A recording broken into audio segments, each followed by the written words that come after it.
Eu ainda fico abismado quando eu vejo alguém dizer foi pela democracia, Lula é pela democracia, salvamos a democracia. Isso me assusta o quanto as pessoas são facilmente manipuladas. E por que eu estou falando isso? Vamos lá, vamos dar um exemplo aqui. Existe uma organização que é aqui da América Total, que chama-se OEA, Organização dos Estados Americanos. E essa organização dos Estados Americanos, ela vai se reunir. E nessa reunião, a ideia deles é tecer documentos com críticas à ditadura do Daniel Ortega. Daniel Ortega é o presidente da Nicarágua. Lá, a sumiço de opositores simplesmente desaparecem. Confiscam bens, manda prender padre, aquele que é contra o regime sucumbe. E aí, é lógico que quem é pela democracia vai tecer críticas a um regime como esse, correto? Não, não é correto. Os defensores da democracia acham que, quando é para punir quem critica o socialismo, vale até pena de morte. Vocês viram aí quem está trabalhando junto com a Dilma agora o que disse sobre isso abertamente em um podcast. Mas olha só, Revista Oeste. Governo Lula defende ditadura da Nicarágua. Petista e sua equipe querem abrandar as críticas da Organização dos Estados Americanos sobre o regime do Daniel Ortega. Daniel Ortega é esse aqui. Lembre-se ou procure no Google, caso você queira, que tem uma matéria onde diz que Lula fala que o Daniel Ortega é como se fosse um irmão mais velho que dá boas orientações a ele, tá? É esse o nível de diálogo entre os dois. O governo Luiz Inácio Lula da Silva apresentou um texto, tá? E fez por escrito à Assembleia Geral da Organização dos Estados Americanos, OEA, pedindo a retirada de críticas à ditadura da Nicarágua, aliada da esquerda brasileira. Não precisa falar mais nada, né? Para você que acha que é pela democracia. Os países da OEA vão se reunir na próxima semana em Washington. A intenção é planejar e aprovar uma resolução crítica à situação da Nicarágua, que tem violado direitos humanos dos dissidentes. O ministro dos Direitos Humanos também não falou nada sobre isso aqui. A turma aí dos direitos humanos, todo mundo caladinho. Está mais preocupado com outras coisas aqui internas do Brasil. Enfim, vamos entender uma coisa. Quando Lula trouxe Maduro ao Brasil e deu a ele honras de Estado, os jornalistas se silenciaram. Aí vem, dentro do nosso país, e a equipe de segurança do Maduro agride um repórter aqui no Brasil. Aí o governo Lula, os direitos humanos, as feministas silenciaram-se. Enfim, mostra que essa turma nunca foi por democracia coisa nenhuma, foi por narrativa. E aí a gente lembra uma matéria que foi veiculada na Globo, CNN, Antagonista, Brasil 247, enfim, todos. Ministro do TSE mandou remover postagens que associem Lula à ditadura na Nicarágua.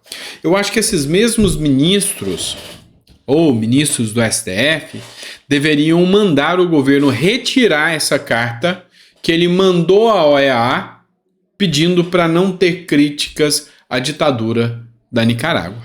Aí sim, seria um pouco mais moral essa situação que o brasileiro enfrenta hoje. Porque a narrativa que o brasileiro já vê aí já está quase que insuportável, né? Bora falar de CPMI, dos atos antidemocráticos, CPI de 8 de janeiro. A CPI do 8 de janeiro quer convocar coronel que sugeriu golpe. Matéria do Poder 360. Convocação de Jean Lavard Jr. foi protocolada pela senadora Elisiane Gama, do PSD do Maranhão, na tarde de sexta-feira. Vamos entender. O celular do Mauro Cid, que era o assessor de ordens direto de Bolsonaro, foi apreendido.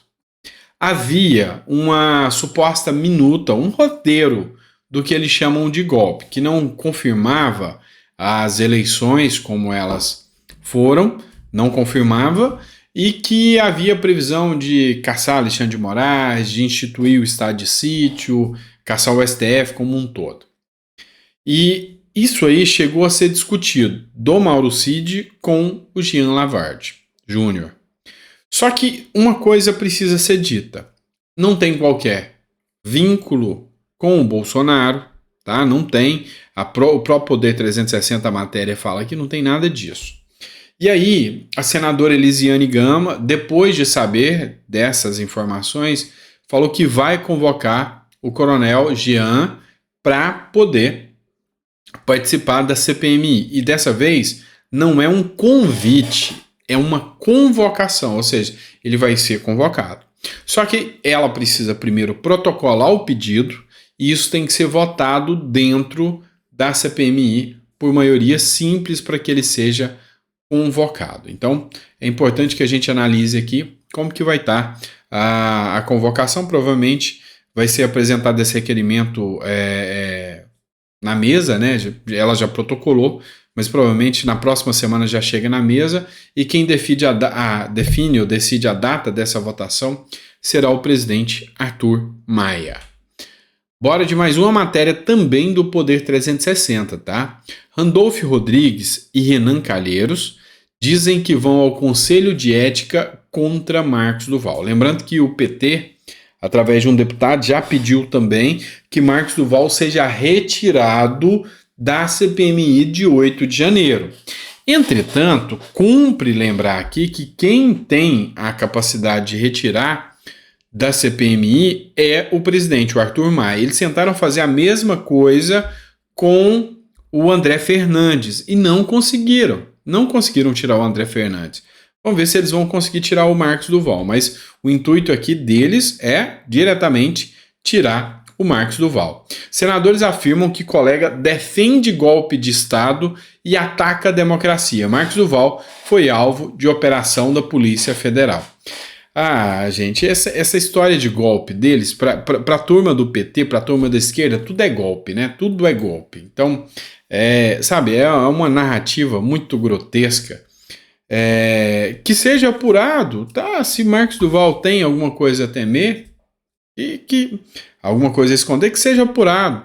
Mas a gente percebeu muito bem o que foi que aconteceu. Ele apresentou documentos que foram apresentados, e por causa disso teve a busca e apreensão. Sabe, eles gostam de uma palavrinha chamada narrativa. Narrativa. Mas vamos ver no que vai dar tudo isso aí, né? Matéria do jornal Metrópolis agora para vocês, pessoal. O nome de Zanin agrada senadores da oposição, inclusive bolsonaristas.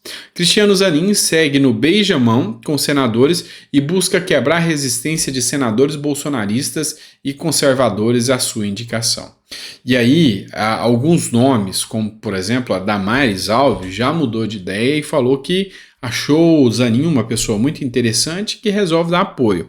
O PL abriu para apoio ao Zanin. Alguns manteram-se firme e falou, minha responsabilidade é com o meu eleitor. Meu eleitor não quer que eu vote, então não vou votar. Como, por exemplo, o Cleitinho, tá? O senador Cleitinho Azevedo, do estado de Minas Gerais, bateu um bolão e falou, não, o meu eleitor não quer que eu apoie o advogado do Lula, então não vou apoiar o advogado do Lula. Ah, mas não sei o que e tal. Cara, tem nomes, vários nomes que podem ser indicados. Não existe justificativa narrativa para o PL assumir isso aí, tá? Não tem justificativa.